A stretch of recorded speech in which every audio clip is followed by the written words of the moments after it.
It was always my intention actually after university to get back into academia, but and actually I did get a place to do PhD directly after my undergraduate degree. Unfortunately I didn't get funding, and so instead went into clinical practice, and I'm very thankful that that was the case. I think it was really important that I understood fully the job of a speech and language therapist before I delved back into academia, really. So it's always been on my mind the whole way through my career. I've always been, you know, evidence-based and very interested in the peer-reviewed literature. I think it's come from various factors, really. I also write children's outdoor adventure books, and so have a real passion for getting kids back outdoors into nature, spending too much time on screens these days. So, you know, I started looking at the literature. It was really interesting how many benefits children take from spending time in the outdoors. And I obviously became more interested in the literature that showed that actually there are links between time spent in natural environments and children's speech, language and communication skills. And so that's what got me thinking, really, that it sounded like a nice PhD, something that I needed to look further into. I still had really strong links. Early on in my career, I worked at the Michael Palin Centre for Stammering in London, and I had strong links with the research lead there, Sharon Millard, and she told me all about these programs, the Integrated Clinical Academic Programme run by the NIHR and Health Education England. And yeah, I looked at the programme. I applied for one of the regional internships, which is kind of the bridge into the programme. I was successful in getting a place, and that opened up all of these opportunities to me.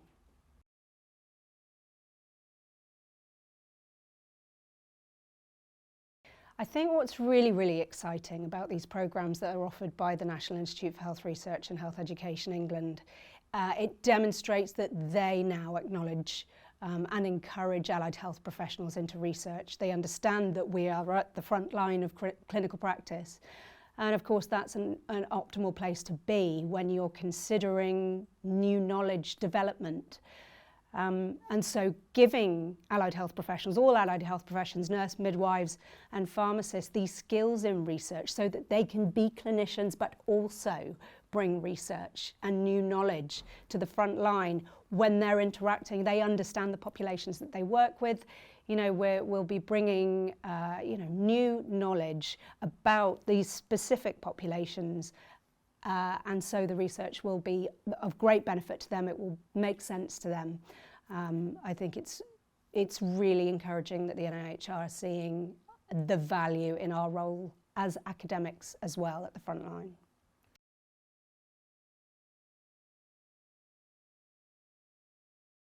Oh, that's a really good question. And actually I'm not completely there yet, if I'm honest. I've opted to do the PCAF, so the pre-doc. I've opted to do that slowly. I wanted to maintain my clinical work, and I think that's really important as I develop these research questions as well. I'm still very much in contact with the population of children that I serve. Yeah, so the PCAF I'm doing 2 days a week over 30 months. You can opt to do the DCAF quite slowly. Not sure if that will be the option for me at that point in time. I mean, because it's a clinical academic fellowship, they want you to maintain some of your clinical work. So I think I would be able to maintain my clinical lead for stammering, certainly, through that process.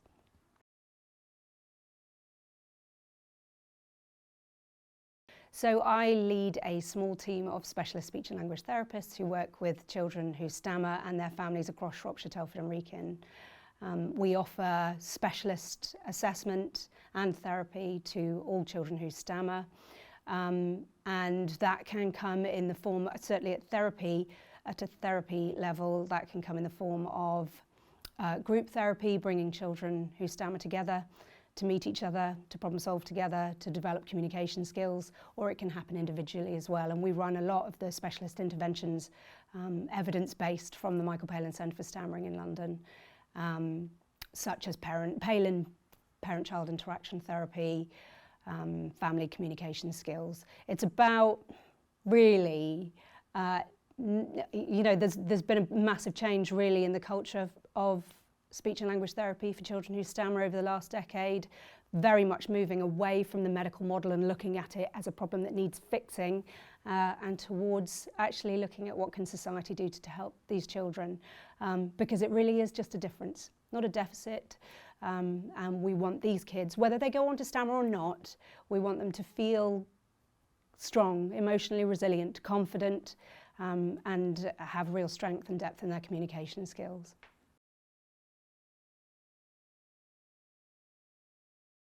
I have done some preliminary patient and public involvement with the families, with some of the families that I work with here in Shropshire, really just to gain an understanding of whether or not they find it different having conversations outdoors in nature to the way that conversations go indoors. Families, parents particularly, have responded that they have noticed actually that their children are more spontaneous, perhaps more talkative outdoors, that they're perhaps less self-conscious, more imaginative, creative. I had a really interesting conversation with a young person who stammers, and she responded that when she's outdoors there's less pressure, there's less eye contact. There's something about being in nature that takes some sort of pressure off within the conversation. So I mean, that feedback in line with all of the evidence base that really does show that there is a potentially massive therapeutic benefit to children who stammer from time spent outdoors is very encouraging in terms of my research going forwards.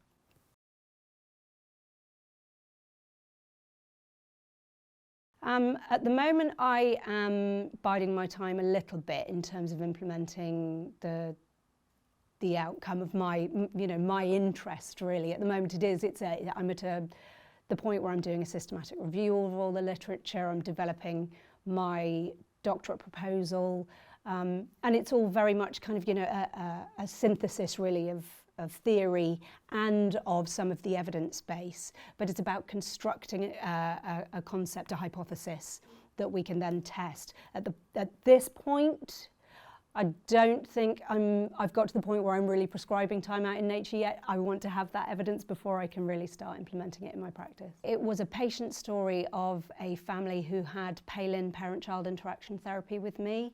They'd accessed lots of different aspects of our service over time, and so it felt like they were a really good family for us as a service to learn from. So Mum had lots of, tremendous insight really into what we offer as a service and what it is that we're striving for the children that we work with. But her most recent experience had been doing parent-child interaction therapy with me, so that's what we focused on very much. Absolutely. I think it's really vital. And I've been doing some work closely with Mark Donovan, who's the PPI lead here at Shropcom. That's how the patient story came about, but we're also going to be running some focus groups together with parents of children who stammer to get more depth and breadth in terms of feedback about my plan for the doctorate, whether they see value in this area of research, is it something they'd be interested in participating in, etc. Yeah, it's really important that we're co-producing, that we're alongside the patients and their families when we're developing our services.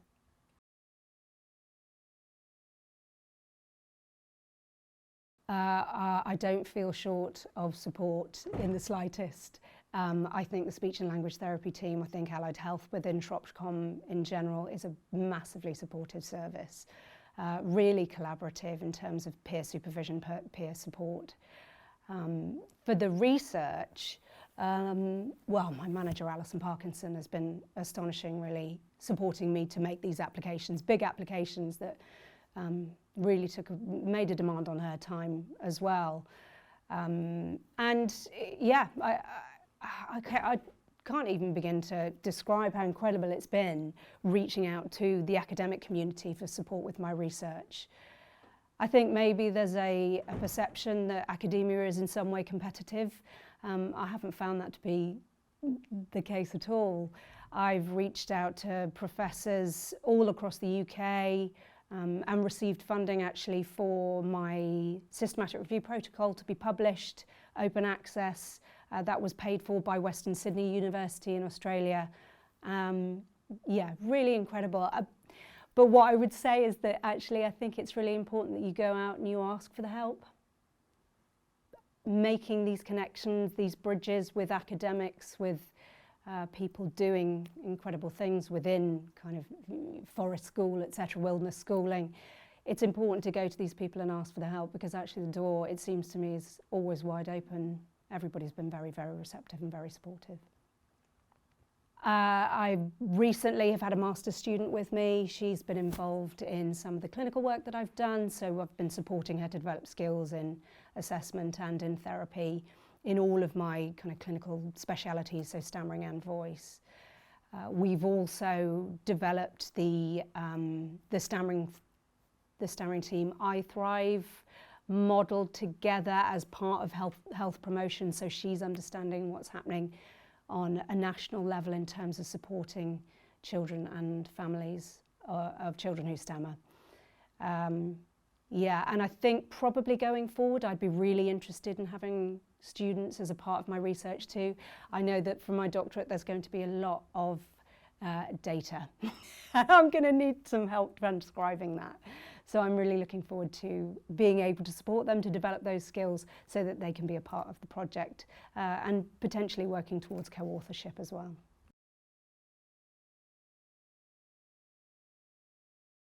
I know I'm very much within the NIH AHP Integrated Clinical Academic Programme. I'm a huge proponent of it. I think what they're doing for allied health professionals getting into research is absolutely inspirational. And I would encourage anyone to contact me and ask me more about the programmes, because I'm certainly here for advice.